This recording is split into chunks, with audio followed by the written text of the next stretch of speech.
موسم کی خرابی کی وجہ سے زہیب کی فلائٹ مزید ایک ہفتہ لیٹ ہو گئی۔ ویسے زہیب خود بھی یہی چاہ رہا تھا کہ وہ کچھ اور وقت مرحا کے ساتھ بتا لے۔ شاید اس کی دعائیں قبول ہو گئیں اور بارشوں کا نہ رکنے والا سلسلہ شروع ہو گیا۔ زہیب باہر سے آیا تو مرحا ابھی ظہر کی نماز پڑھ کر فارغ ہوئی تھی۔ ماہی، زہیب نے اسے مخاطب کیا تو وہ اس کی طرف دیکھنے لگی۔ جی فرمائیے، مرحا نے مسکراتے ہوئے کہا تو زہیب اس کے پاس آ کر بیٹھ گیا۔ پیارے سامعین محترم، طبیعت ناساز ہونے کی وجہ سے اگر الفاظ میں کوئی غلطی کوتاہی ہو جائے تو پیشگی معذرت۔ ماہی، میری دعائیں قبول ہو گئیں، میں ایک ہفتے بعد آ جاؤں گا۔ بارشوں کی وجہ سے فلائٹس نہیں جا رہی ہیں۔ یہ کہتے ہوئے زہیب نے مرحا کی گود میں سر رکھ لیا تھا۔ اچھا، زبردست، یہ تو بہت اچھی بات ہے۔ جانے کیوں مرحا کو اتنی خوشی نہیں ہوئی تھی جتنی ہونی چاہیے تھی، اور یہ بات زہیب نے بھی محسوس کی تھی، کیونکہ مرحا کے لہجے میں وہ جوش اور خوشی زہیب کو محسوس ہی نہیں ہوئی جس کی وہ توقع کر رہا تھا۔ ماہی، کیا تمہیں خوشی نہیں ہوئی میرے نہ جانے کی؟ یہ کہتے ہوئے زہیب اٹھ کر بیٹھ گیا تھا۔ نہ نہیں زہیب، میں تو یہی چاہتی ہوں کہ آپ ہمیشہ میرے ساتھ رہیں، تو مجھے خوشی کیوں نہیں ہوگی؟ مرحا نے زہیب سے نظریں چراتے ہوئے کہا۔ اچھا، اللہ کرے جو آپ کہہ رہی ہوں وہ سچ ہو۔ زہیب نے بھی اب دوبارہ مرحا کی گود میں سر رکھ لیا تھا۔ ماہی، تم بالکل اچھی بیوی نہیں ہو۔ زہیب نے آنکھیں موندے مرحا کا ہاتھ تھامتے ہوئے کہا تو مرحا حیران سی زہیب کو دیکھنے لگی۔ کیوں، کیا ہوا؟ مجھ سے کوئی غلطی ہو گئی ہے کیا؟ مرحا پریشان ہو گئی۔ یار، اتنا اچھا موسم ہے، میرے لیے ایک گانا ہی گا لیتی۔ زہیب آنکھیں موندے مرحا سے باتیں کیے جا رہا تھا۔ کون سا گانا؟ مرحا نے پوچھتے ہوئے حیرت سے آنکھیں پھیلائی تھیں۔ اے ابر کرم آج اتنا برس کہ وہ جا نہ سکے، اے ابر کرم۔ گنگناتے ہوئے زہیب نے جب آنکھیں کھولیں تو دیکھا کہ مرحا مسکرا رہی تھی۔ اچھا، اتنا خوش ہونے کی ضرورت نہیں ہے، میں کوئی گانے وانے نہیں گا رہی آپ کے لیے، اور ویسے بھی مجھے گانے نہیں آتے۔ ہاں، بس آپ کے زندگی بھر کے ساتھ رہنے کے لیے دعائیں مانگتی ہوں۔ مرحا سنجیدہ ہو گئی تھی، اور مرحا کو اتنا سنجیدہ ہوتے دیکھ کر زہیب فوراً سے اٹھ کر بیٹھ گیا تھا۔ نہ میری جان، نہ رونا مت۔ ابھی زہیب اسے رونے سے منع ہی کر رہا تھا کہ اس کے آنسو روانی سے بہنے لگے۔ پلیز زہیب، میں نے بہت کچھ کھو دیا ہے، اب مزید ہمت نہیں ہے۔ کبھی کبھی مجھے لگتا ہے کہ میرے اپنوں پر جتنی بھی مصیبت آئی ہے، شاید اس سب کی وجہ میں ہی تھی۔ پتا ہے، میں نے آپ کو شادی سے انکار بھی اسی وجہ سے کیا تھا کہ کہیں میری وجہ سے آپ پر کوئی مصیبت نہ آ جائے۔ مرحا زہیب کو روتے ہوئے بتانے لگی تو زہیب نے اسے خود سے قریب کیا تھا۔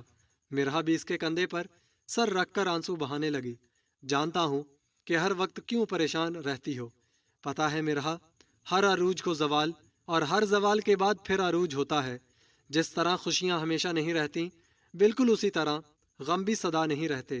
ماہی، تمہیں نہیں لگتا کہ اب خوشیاں ہماری منتظر ہیں؟ زہیب نے مرحا کے بالوں میں انگلیاں چلاتے کہا تو مرحا نے زہیب سے الگ ہوتے ہوئے اسے بہت بے یقینی سے دیکھا تھا۔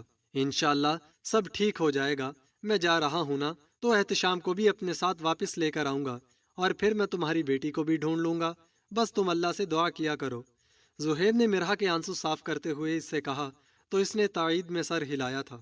انشاءاللہ، مرحا بس اتنا ہی کہہ سکی۔ یہ ایک ہفتہ اتنی تیزی سے گزرا کہ پتہ ہی نہیں چلا، اور زہیب کے جانے کا وقت آ گیا۔ زہیب کو ایئرپورٹ چھوڑنے کے لیے اس کے ساتھ اس کا ماموں ذات جا رہا تھا، اسی لیے زہیب نے مرحا اور اپنی امی کو ساتھ جانے سے منع کر دیا۔ زہیب نے ٹھیک 1 گھنٹے بعد گھر سے نکلنا تھا، اور مرحا کا دل بہت زیادہ خفا تھا۔ سارا دن پھر بھی کچھ نہ کچھ بولتی رہتی تھی، مگر اب اس نے بالکل ہی چپ سادھ لی تھی۔ دوسری طرف زہیب کی امی بھی بہت اداس ہو گئی تھیں، اور زہیب ان دونوں کے اترے ہوئے چہرے دیکھ کر خود بھی اداس ہونے لگا تھا۔ آپ دونوں اس طرح کریں گی تو میں کیسے جا پاؤں گا؟ زہیب نے مرحا اور اپنی امی سے مخاطب ہوتے ہوئے کہا تو زہیب کی امی رونے لگی۔ او ہو امی، آپ کیوں پریشان ہوتی ہیں؟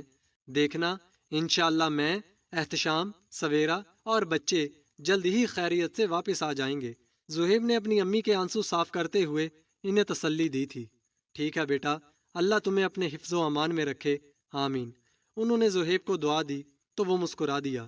ٹھیک ہے امی، میں اپنے کمرے سے سامان لے کر آتا ہوں، احمد آتا ہوگا، یہ نہ ہو کہ پھر فلائٹ مس ہو جائے۔ اپنی امی سے کہتا وہ اپنے روم میں آیا تھا۔ مرحا بھی اس کے پیچھے پیچھے روم میں آ گئی۔ جیسے ہی مرحا روم میں آئی